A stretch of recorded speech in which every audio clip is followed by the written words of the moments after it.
जैसा कि आप जानते हैं कि आज से कक्षा 11 की गणित शुरू होने जा रही है। आपका पहला चैप्टर है समुच्चय। इंग्लिश में इसे बेटा सेट बोलते हैं। समुच्चय शब्द आप पहली बार सुन रहे होंगे, लेकिन हमारे दैनिक जीवन में ये हमेशा से जुड़ा रहा। समुच्चय का अर्थ होता है बेटा संग्रह, और जीवन पर्यंत हम लोग संग्रह ही करते आए हैं। किसी न किसी रूप में किसी न किसी चीज़ की जो है संग्रह करते रहे हैं। जैसा बेटा हम लोग जानते हैं कि प्रकृति में हम बहुत सी वस्तुओं को समूह के रूप में जानते हैं और उनके लिए शब्द विशेष का प्रयोग भी करते हैं। जैसे क्या कह सकते हैं, खिलाड़ियों की टीम, ताश के पत्तों की गड्डी देखी होगी आपने, भेड़ों का झुंड देखा होगा, अंगूर के गुच्छे, संतरों का ढेर देखा होगा, रंगों का सेट देखा होगा। ये सब क्या है? ये एक प्रकार का संग्रह ही तो है। मनुष्यों का समुदाय, ये सब क्या है? ये एक प्रकार का संग्रह ही तो है। गणित में सुविधा के लिए इन सभी शब्दों के स्थान पर जो समूह बोलते हैं, इसके स्थान पर समुच्चय शब्द का प्रयोग किया जाता है। समुच्चय सिद्धांत गणित की एक शाखा है जो समुच्चयों का अध्ययन करती है। वस्तुओं के संग्रह को ही क्या कहते हैं बेटा? समुच्चय कहते हैं। यद्यपि समुच्चय के अंतर्गत किसी भी प्रकार की वस्तुओं का संग्रह संभव तो है, किंतु समुच्चय सिद्धांत गणित से संबंधित समुच्चयों का ही अध्ययन करता है। तो चलिए आइए हम लोग अपना टॉपिक देखते हैं, समुच्चय। इसकी क्या परिभाषा है आप लोग समझते हैं। एक एक स्टेप बाय स्टेप समझते चले जाएंगे आप लोग, ठीक है? तो देखते हैं बेटा, समुच्चय इंग्लिश में सेट कहते हैं। ऐसी वस्तुओं या पदों के संग्रह को समुच्चय कहते हैं। संग्रह मीन्स कलेक्शन। ऐसी वस्तुओं या पदों के संग्रह को समुच्चय कहते हैं जिनमें कोई विशेष गुण हो। संग्रह किसका किया जाता है? जो कोई अच्छी चीज़ होती है उसी का तो संग्रह किया जाता है। तो ऐसी वस्तुओं या पदों के संग्रह को समुच्चय कहते हैं जिनमें कोई विशेष गुण या लक्षण हो। दूसरी परिभाषा दे सकते हैं, वस्तुओं के सुपरिभाषित को वेल डिफाइंड भी बोलते हैं। वस्तुओं के सुपरिभाषित समूह या संग्रह को समुच्चय कहते हैं। ये दोनों में से कोई भी एक डिफिनीशन आप दे सकते हैं। तो चलिए आगे जानते हैं। अब बेटा नोट में लिखेंगे 1 डाल के, समुच्चय सिद्धांत का विकास। ये भी जानना बहुत ज़रूरी है। समुच्चय सिद्धांत का विकास जर्मन के गणितज्ञ थे बेटा, जॉर्ज कैंटर। ये नाम याद कर लीजिएगा। जॉर्ज कैंटर जो गणितज्ञ थे, उनका जन्म 1845 में हुआ था और उनकी मृत्यु हुई थी 1918 में। इनके द्वारा किया गया था। क्या कहना है? समुच्चय सिद्धांत का विकास जर्मन गणितज्ञ जॉर्ज कैंटर द्वारा किया गया था। त्रिकोणमितीय श्रेणी के प्रश्नों को सरल करते समय उनका समुच्चय से पहली बार परिचय हुआ था। कुछ ऐसे समुच्चय हैं जिनका प्रयोग गणित में विशेष रूप से किया जाता है। तो चलिए आगे जानते हैं कौन सा समुच्चय है जो गणित में किया जाता है। सबसे पहला है बेटा प्राकृत संख्याओं का समुच्चय। प्राकृत संख्या बचपन से पढ़ते आ रहे हो, जिसे n से प्रदर्शित करते हैं। थोड़ा इसके बारे में हल्का फुल्का जान भी लीजिए कि प्राकृत संख्या क्या होती है। जो संख्याएं 1 से शुरू होती हैं और इन्फिनिटी तक जाती हैं, वो क्या होती है? संख्या प्राकृत संख्या होती है। इसको ये ध्यान रखिएगा, ये जितने भी हैं n, z, q, ये सब आपका प्रयोग होगा समुच्चय में, इसलिए इसे बताना भी बहुत ज़रूरी था। तो प्राकृत संख्याओं का समुच्चय, तो जो समुच्चय क्या है, इसमें भी 1 से लेके इन्फिनिटी तक ये जितने भी संख्याएं हैं ये भी एक प्रकार का समुच्चय हुआ। इसको n से प्रदर्शित करते हैं, ठीक है। उसके बाद आती है पूर्ण संख्याओं का समुच्चय। आप पूर्ण संख्या भी जानते हो, क्या होता है पूर्ण संख्या? ये जो प्राकृत संख्या होती है 1 से स्टार्ट होती है, अगर इसके आगे 0 का समावेश कर लिया जाए या 0 इसमें लगा दिया जाए तो जो टोटल संख्या इन्फिनिटी तक जाएगी वो टोटल क्या हो जाएगी? आपकी पूर्ण संख्या, या इंग्लिश में इसको होल नंबर बोलते हैं, ठीक है।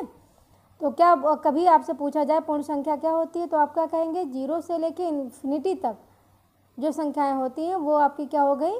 पूर्ण संख्या होती है। ये भी एक प्रकार का समुच्चय बन गया। 3rd नंबर पे है पूर्णांकों का समुच्चय।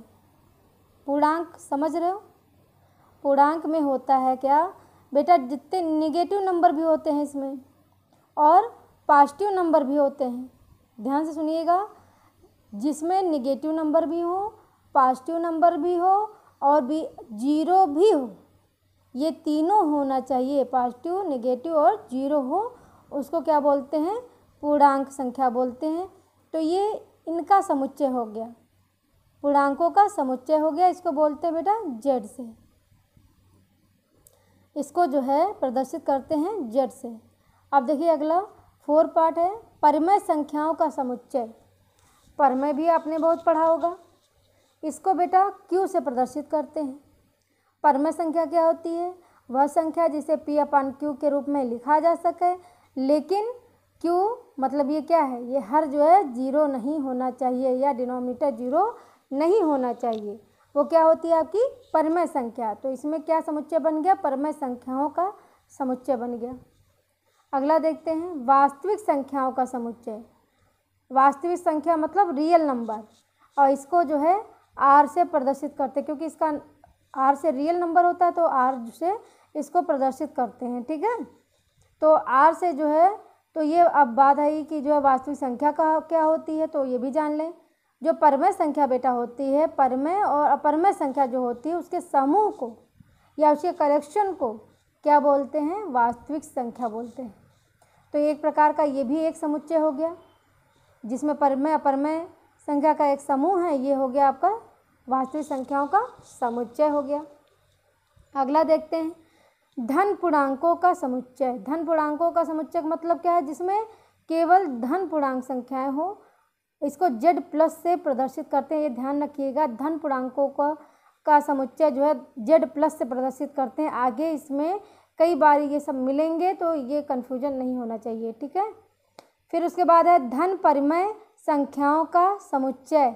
इसको Q+ से प्रदर्शित किया जाएगा। धन वास्तविक संख्याओं का समुच्चय, इसे R+ से प्रदर्शित किया जाता है। इन सिंबलों को आप लोग पहचान लेंगे, ठीक है। अब आगे देखते हैं। चलिए आइए जानते कुछ और एग्जाम्पल लेते हैं जो समुच्चय के अंतर्गत आते हैं। पहला है सप्ताह के समस्त दिनों का समुच्चय। सप्ताह के जितने 7 दिन होते हैं उनका संग्रह, तो ये भी एक प्रकार का समुच्चय हो गया। भारत की सभी नदियों का समुच्चय मतलब संग्रह, भारत की सभी नदियों का समुच्चय। 2 से बड़ी तथा 20 से छोटी सभी प्राकृत संख्याओं का समुच्चय। तो अब आप समझ गए होंगे कि समुच्चय क्या होता है।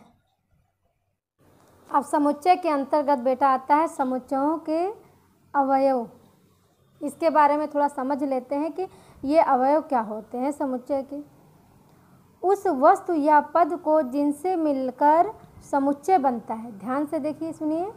उस वस्तु या पद को जिनसे मिलकर समुच्चय बनता है उसे समुच्चय का अवयव कहते हैं। एग्जाम्पल देंगे, जैसे संतरा है, कहीं संतरे का ढेर हो या संतरा का जो है संतरों का ढेर का अवयव, जो संतरा होता है संतरे का ढेर का अवयव। पुस्तक, ये क्या है? अध्ययन सामग्री के समुच्चय का अवयव हो गया।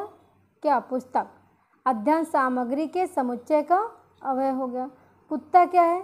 जानवरों के समुच्चय कुत्ता हो गया। अंग्रेजी वर्णमाला के स्वरों का समुच्चय क्या होता है? ए ई आई ओ यू, ये तो आप जानते होंगे, ये इंग्लिश के जो है ये स्वर होते हैं, तो इनका एक समुच्चय हो गया। तो आप समझ गए होंगे उस वस्तु या पद को जिनसे मिलकर समुच्चय बनता है उसे क्या कहते हैं बेटा? समुच्चय का अवयव कहते हैं। अब चलिए देखते हैं संकेतन। इसको इंग्लिश में बोलते हैं सेट नोटेशन। संकेतन मतलब संकेत। आखिर समुच्चय को किससे प्रदर्शित करते हैं ये भी जानना बहुत ज़रूरी है। तो सामान्यतः समुच्चय को सूचित करने के लिए अंग्रेजी वर्णमाला के बड़े अक्षर का प्रयोग किया जाता है। बड़ा अक्षर मतलब कैपिटल लेटर का प्रयोग किया जाता है। A B C S T X Y Z का प्रयोग करते हैं। तो ध्यान रखिएगा, समुच्चय को हमेशा जो है कैपिटल इंग्लिश के कैपिटल लेटर में प्रयोग किया जाता है। और जो इसके अवयव होते हैं, जो अवयव मैंने बताया, समुच्चय के अवयव को छोटे अक्षरों में लिखा जाता है। क्या होते, जैसे A B C small letter में, S T X Y Z ये सब स्मॉल लेटर में प्रयोग किया जाता है। तो ये ध्यान रखिएगा, समुच्चय को बड़े अक्षरों में या कैपिटल लेटर में लिखा जाता है और समुच्चय के अवयव को छोटे अक्षर में लिखा जाता है, ठीक है, या स्मॉल लेटर में लिखा जाता है। ठीक, एक चीज़ और जान लेंगे, इसमें ज़्यादा प्रयोग होता है। यदि कोई अवयव x है, ध्यान से देखिएगा, ये स्मॉल लेटर में x बना हुआ है। यदि कोई अवयव x है, समुच्चय A में है, ये जो अवयव x है वो समुच्चय A में है, तो अवयव की उपस्थिति को प्रकट करने के लिए प्रतीक, इसको बेटा बोलते हैं इप्सिलॉन। ये जो होता है इसका अर्थ होता है से संबंधित है, इंग्लिश में इप्सिलॉन बोलते हैं, का प्रयोग करते हैं। यदि एक्स इप्सिलॉन ए, ध्यान दीजिएगा, एक्स इप्सिलॉन ए, अर्थात इसको क्या बोलते हैं? एक्स समुच्चय, ये जो एक्स समुच्चय है ए का अवयव है। जो एक्स है समुच्चय ए का अवयव कितना है? एक्स है, ये ध्यान रखिएगा।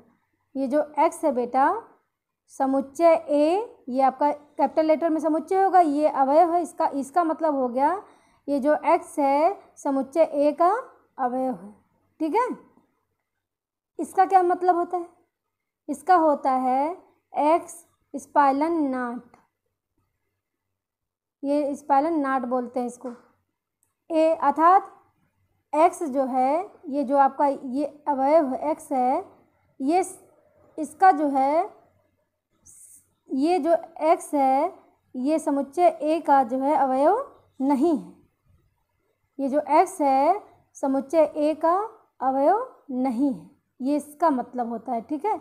इसमें क्या था, ये जो ये अवयव एक्स है समुच्चय ए का जो है ये अवयव, ठीक है। अब आगे देखते हैं। अब है बेटा समुच्चय का निरूपण, रिप्रेजेंटेशन ऑफ ए सेट। समुच्चय का निरूपण या रिप्रेजेंटेशन ऑफ ए सेट क्या है? समुच्चय को निरूपण करने के लिए दो विधियां हैं, ये दोनों विधियां बेटा जान लेंगे। पहली विधि है रोस्टर, इसको बोलते हैं तालिका विधि, रोस्टर विधि बोलते हैं इसको, तालिका विधि भी बोलते हैं, और सारणीबद्ध भी बोलते हैं, या सूची विधि भी बोलेंगे, इसको सूची विधि भी बोलते हैं। आप कहीं भी देखिएगा ये चारों 1 2 3 4, कंफ्यूज मत होइएगा कि आखिर क्या है, ठीक है। रोस्टर विधि, तालिका विधि, सारणीबद्ध, सूची विधि, ये एक ही है, ठीक है। ये पहली विधि हो गई। दूसरी विधि है बेटा गुण विधि अथवा समुच्चय निर्माण विधि। तो चलिए आइए इन दोनों के बारे में जानते हैं।